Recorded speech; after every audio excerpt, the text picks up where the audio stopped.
ہمارے ملک کے پاس سب کچھ ہے، اس کے باوجود ایسا کیوں ہے کہ اس کی قوم مایوسی، تنگحالی، مہنگائی، دہشت گردی اور حرام خور حکمرانوں کی بدعملی کا شکار ہے؟ ان سب چیزوں کی وجہ صرف حکمرانوں کو دینا ناجائز بات ہوگی۔ جیسا کہ پہلے بیان کیا گیا، ہر قوم کو ویسا ہی حکمران ملتا ہے جیسے حکمران کی قوم مستحق ہوتی ہے۔ آج جو بھی ملک کا حال ہے اس میں اس بات میں کوئی شک نہیں کہ یہ سب ہمارے ایمان کی کمزوری اور اسلام سے دوری کے نتائج ہیں۔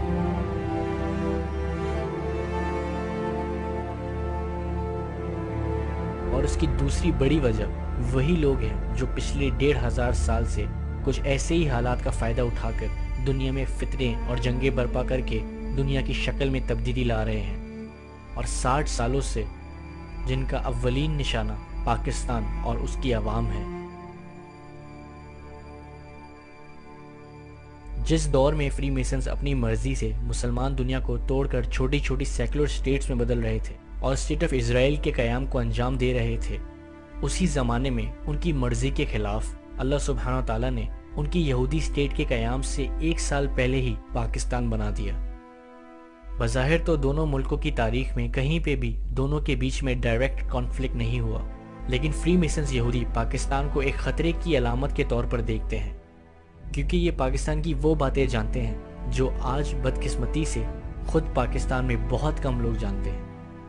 اسٹیٹ آف اسرائیل کے قیام پہ قائد اعظم محمد علی جناح نے اسرائیل کو ناجائز اسٹیٹ قرار دیا، اور ان کا یہ فرمان تھا کہ پاکستان کبھی بھی اسرائیل کو دنیا کی لیگل اسٹیٹ تسلیم نہیں کرے گا۔ آج پاکستان کے بہت بڑے بڑے ہسٹورینز تک اس بات کی وکالت کرتے ہیں کہ قائد اعظم غیر مسلم تھے اور وہ پاکستان کو ایک سیکولر اسٹیٹ بنانا چاہتے تھے، جو کہ حقیقت میں صرف جھوٹ کے علاوہ کچھ نہیں۔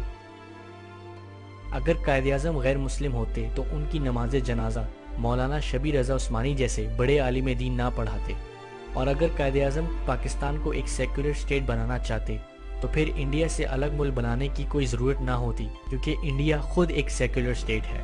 علامہ اقبال وہ واحد شخص تھے جنہوں نے فری میسنز کے بنائے ہوئے اس کھوکھلے سیکولر نظام کو سمجھا اور اپنی شاعری اور فلسفے سے اس نظام کی دھجیاں اڑا دی، اور یہی سوچ اور نگاہ قائد اعظم کے اندر پاکستان اسٹیٹ بینک کی اناگریشن سیریمنی میں کیے گئے خطاب میں واضح نظر آئی۔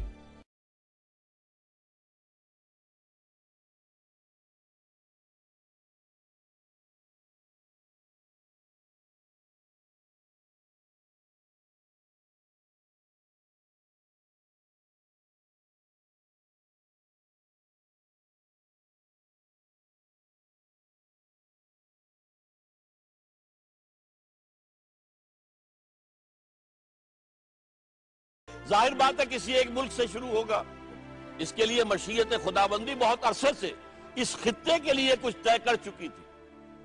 آپ کو معلوم ہے تحریک خلافت چلی تو یہاں ہندوستان میں اور کہیں بھی نہیں چلی، آزادی کی تحریکیں چلی تو دوسرے ملکوں میں اپنے لوکل نیشنلزم کی بنیاد پر چلی، یہاں اسلام کے نام پر چلی۔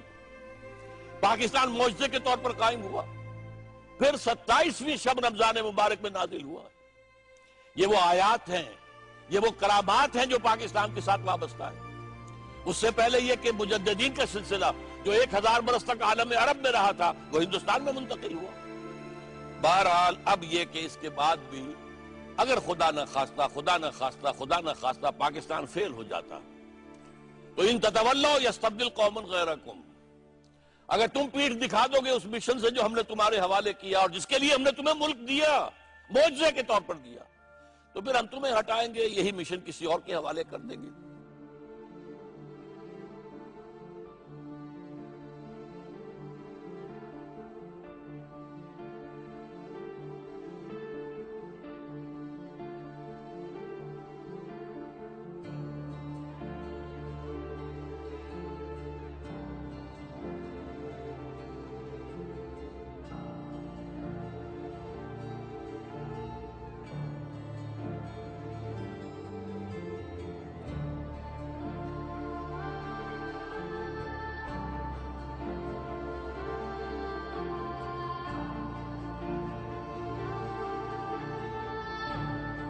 تو جب میرے جیسے پڑھے لکھے سوشیولوجسٹ نے بنا کے اس دنیا کو 1910-11 کے بعد جب یہ نیشن سٹیٹس بنی ہیں تقسیم کیا تھا، تو اس دنیا کو تقسیم کرتے ہوئے میری محبت کی وجہ کیا ہے؟ عراقیوں نے کہا مجھے میرا ملک دے دو، ہم عراقی ہیں، صدیوں سے رہتے ہیں یہاں پر۔ شامیوں نے کہا ہمیں ہمارا ملک دے دو، ہم شامی ہیں۔ مصریوں نے کہا ہمارا ملک دے دو، ہم فرعون کے زمانے سے یہاں رہتے چلے آ رہے ہیں۔ فرانسیسیوں نے کہا ہماری یہ سرزمین ہے، فرینچ کلچر ہے، فرینچ زبان ہے، وکٹر ہیوگو کے لوگ ہیں، پتہ نہیں کیا کیا ہے۔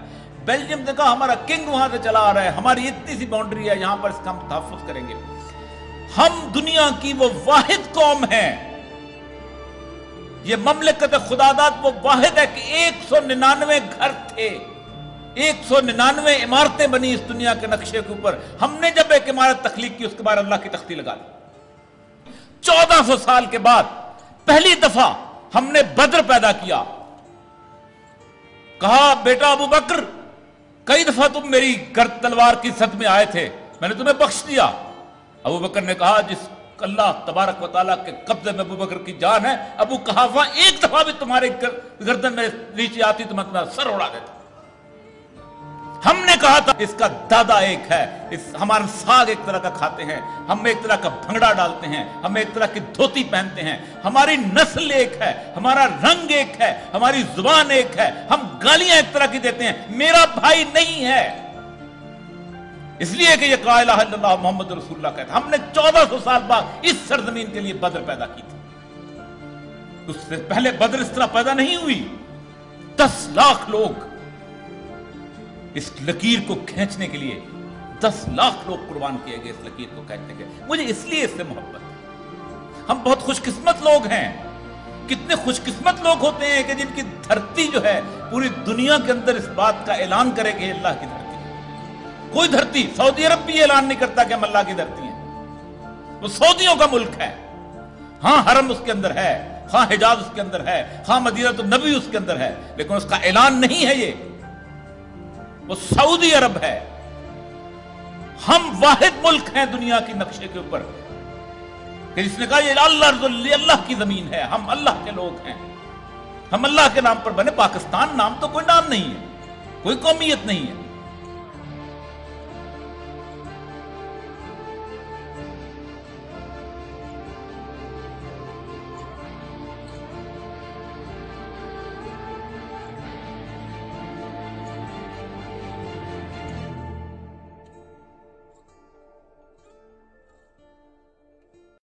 پاکستان بنانے والوں نے پاکستان کے اندر اس نظام کو بحال کرنے کا ارادہ ظاہر کیا جس کو توڑ کر کمزور کرنے میں فری میسنز کو ایک طویل عرصہ لگا تھا۔ 1949 میں پرائم منسٹر لیاقت علی خان نے پاکستان آبجیکٹیو ریزولوشن پاس کی جو آج تک پاکستان کی کانسٹیٹیوشن میں پوری طرح سے امپلیمنٹ نہیں ہو سکی۔ اس ریزولوشن کے مطابق پاکستان کا عدلی، معاشی اور قانونی نظام کی بنیادیں قرآن اور سنت کے عین مطابق بنائی جائے گی۔ پاکستان ہر نظریے سے ایک اسلامی ریاست کا بہترین نمونہ بنایا جائے گا۔ یہ وہ ساری باتیں تھیں جو فری میسن دنیا کو ہرگز برداشت اور منظور نہ تھیں۔ آبجیکٹیو ریزولوشن کے عمل سے پہلے ہی لیاقت علی خان کو قتل کر دیا گیا، اور ہر دوسری چیز کی طرح اس قتل کو بھی ایک حادثے کا نام دے کر بھلا دیا گیا۔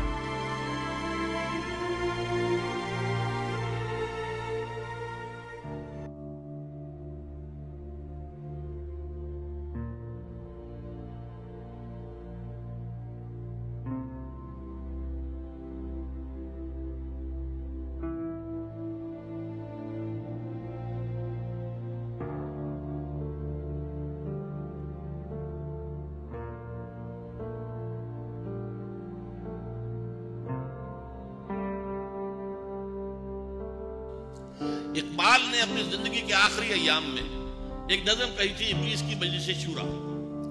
ابلیس نے کاؤنسل اپنی بلائی، ایک ممبر نے کہا کہ اب تو ہمارا بیڑا غرق ہو جائے گا، ہمارا ابلیسی نظام تو ختم ہو جائے گا، دنیا میں تو جمہوریت آ گئی۔ دوسرے نے کہا کہ نہیں، تم خام خواہ پریشان ہو رہے ہو، ہم نے خود شاہی کو پہنایا ہے جمہوری لباس۔ جب ذرا آدم ہوا ہے خود شناس و خود نگر، تو نے کیا دیکھا نہیں مغرب کا جمہوری نظام، چہرہ روشن اندرون چنگیز سے تاریک تر۔ اس کے بعد ایک اور بولا، اجی وہ تو سوشلزم آ گیا، اب تو لوگ سرمایہ داری ختم ہو گئی، اب ہمارا کیسے دھندا چلے گا، ابلیسیت تو ختم ہو گئی۔